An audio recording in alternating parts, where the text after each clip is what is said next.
Hey, we're Jonathan and Karen, and this is Gen Xpat. We're Gen Xers in our 50s who decided to start over in Ecuador. This isn't some fantasy travel vlog or an influencer thing. This is just real life talk. So today, we're going to break down the top 10 reasons that we decided to leave the US. And anything from cost to culture, health, to our life priorities. If you're Gen X and you're feeling stuck or just wondering what else is out there, this video is going to be for you. So let's start with number one, cost of living. One of the biggest reasons why we left, the cost of simply existing in the United States. It felt like every month was a losing game for us. Working, we were just paying bills, maybe save a little, but that's only if we were lucky. And it was everything. It was groceries, insurance, phone plans, electricity bills. The base cost of just getting by had gotten ridiculous. But in Ecuador, we cut our monthly expenses by more than 2/3. Seriously. Not because we live off grid. We have Wi Fi and streaming, we eat at nice restaurants, have great coffee shops, and we even see live entertainment on the regular. Weekly, we'll go to see bands at the local bars and restaurants. We even saw a Sting concert at their large venue here, and the average ticket was $20. But it's all priced for people who live here, not for the profit margin. We weren't looking to live like backpackers. We just wanted to stop working so hard to have so little left over. Number two, housing costs. We owned a home for years in the US and then rented for a year and a half while we were planning on move. Whether we were paying a mortgage with taxes or rent, it was always over $2,500 a month. In Ecuador, our rent is $1,000, and that's considered very high here. Lesson learned, but we'll talk about that in another video.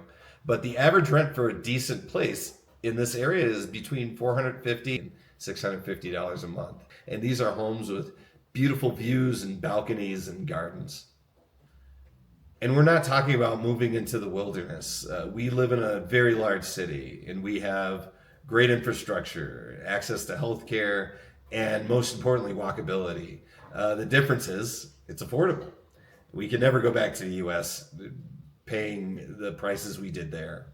Never. Never. Number three, food quality. Grocery stores in the US made us feel like we were shopping at a science lab. So much of what was on the shelves was processed.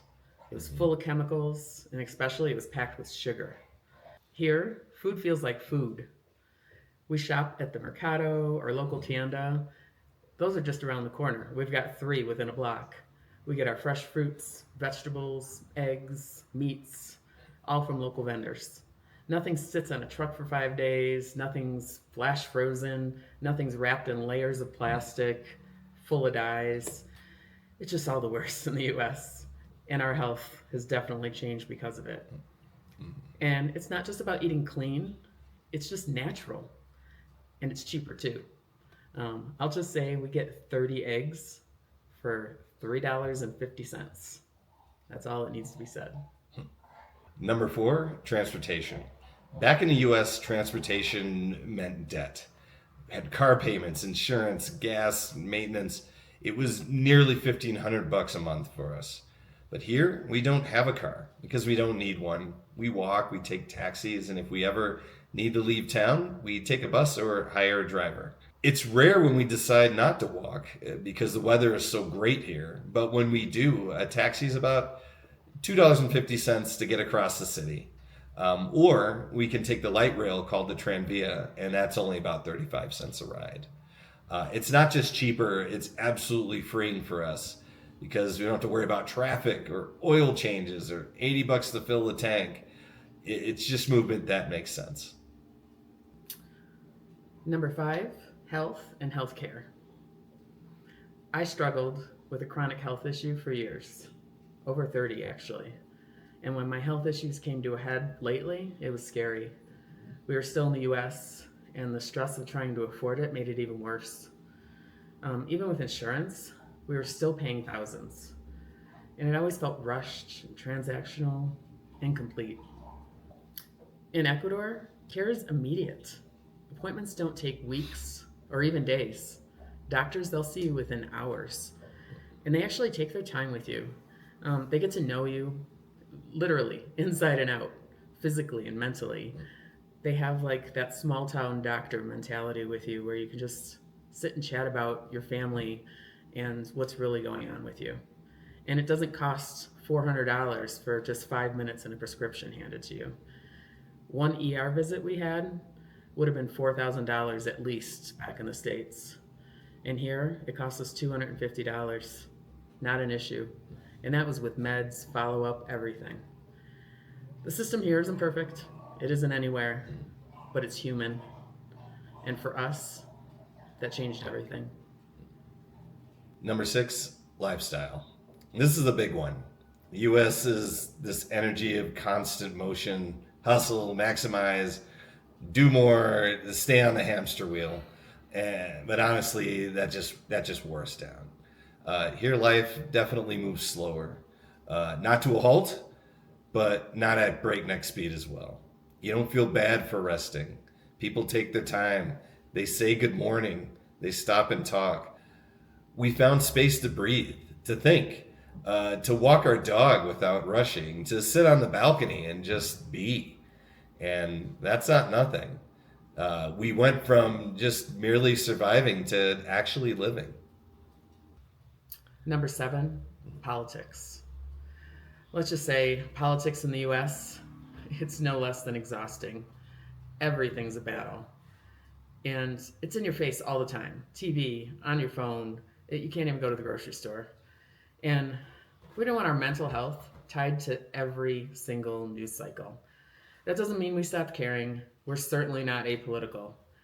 It means we found a place where we can breathe, reset, and stay engaged on our own terms.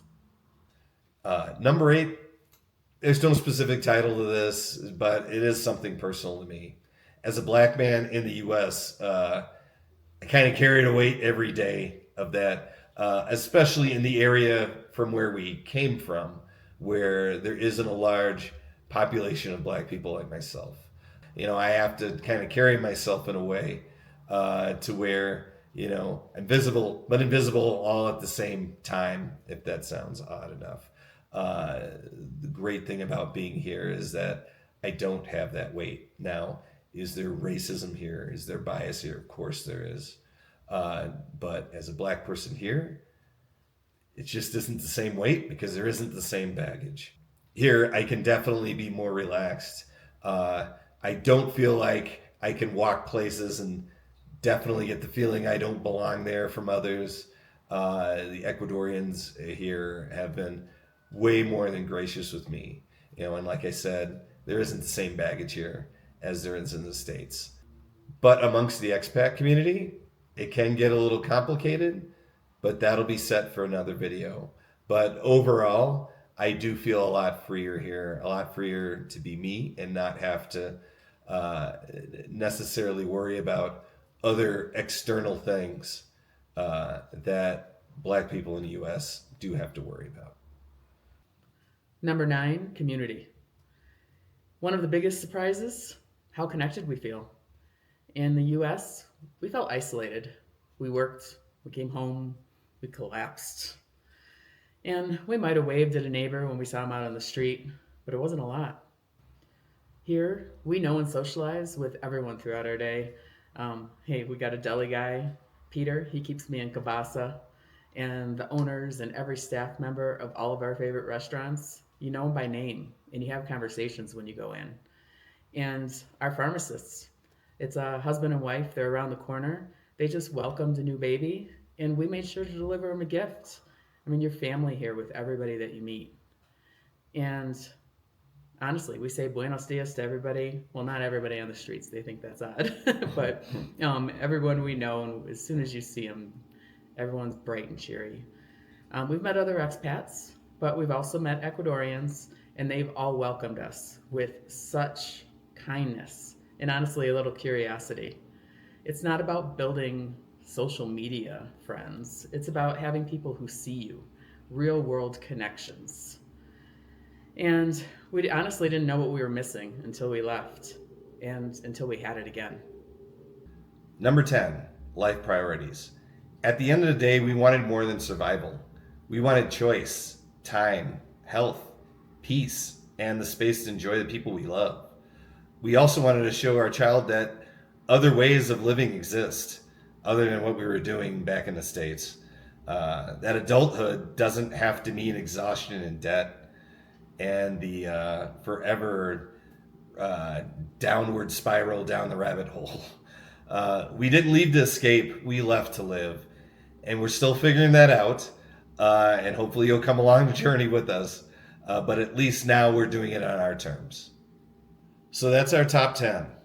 Not hype, not fantasy, just facts. And if you're watching this and nodding your head, just know you're not alone, because that was us once upon a time about 3 years ago. You're not crazy. You're not ungrateful. You're just ready for better. We're Gen Xpat. Subscribe if you want to learn more about Gen X, burnout, relocation, just building something new, and actually how to financially do it. We're not influencers, we're just living it. And we'd love to walk with you while you figure out your next chapter.